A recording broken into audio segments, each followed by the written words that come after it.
Jimmy Army-Hill Grover here from Gallatin River Guides in beautiful Big Sky, Montana.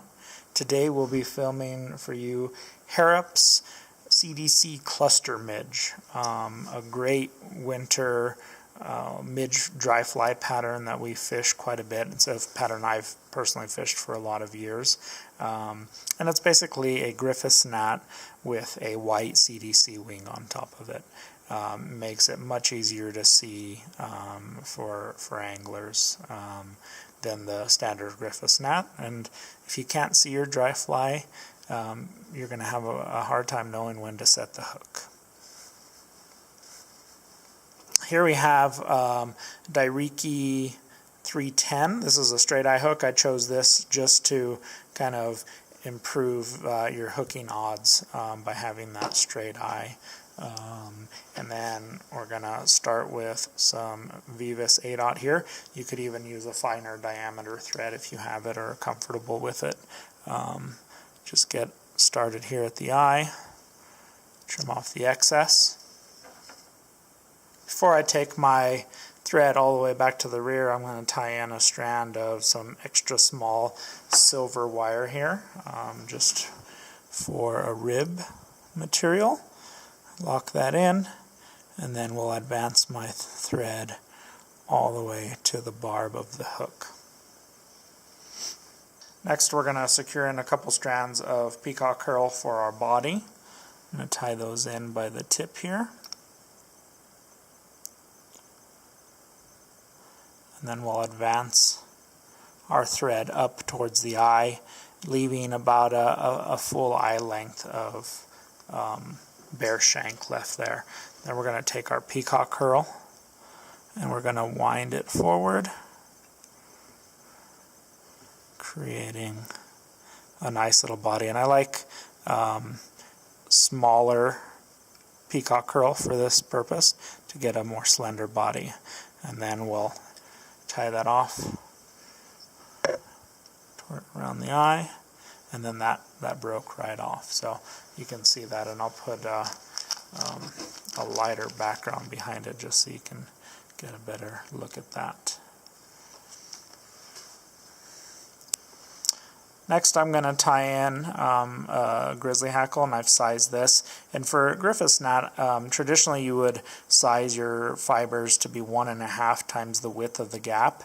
I like to go a little bit smaller on Griffith gnats. I like that hackle to end closer to the point of the hook. So this may be just somewhere in between those two. So maybe 1.25 times the width of the gap.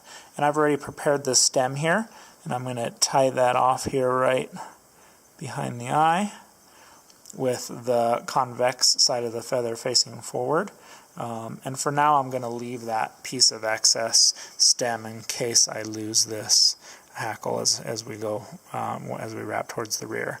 Now I'm just going to start wrapping this feather, and it is extremely important to have quality hackle when working with small dry flies such as this.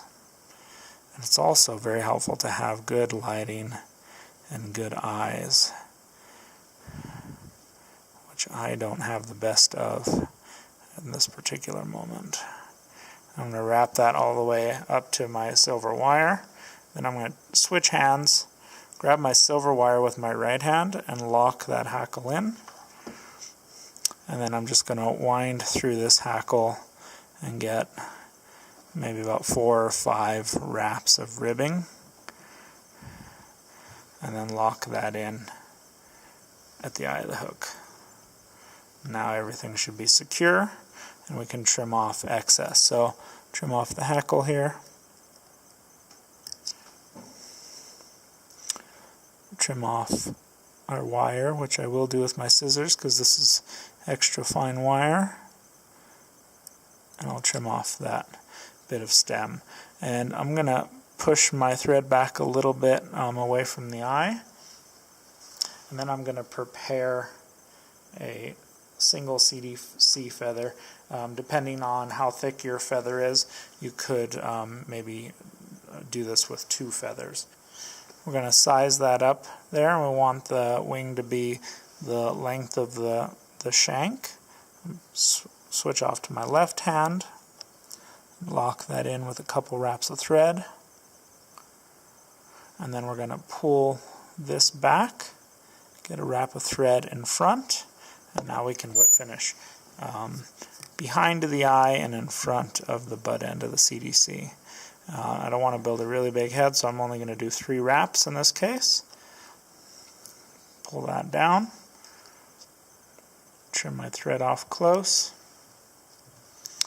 and then I'm going to leave a little bit of a head here in the CDC. So I'll cut that off a little long, and there you go. Great dry fly cluster pattern that's highly visible. Thanks for watching.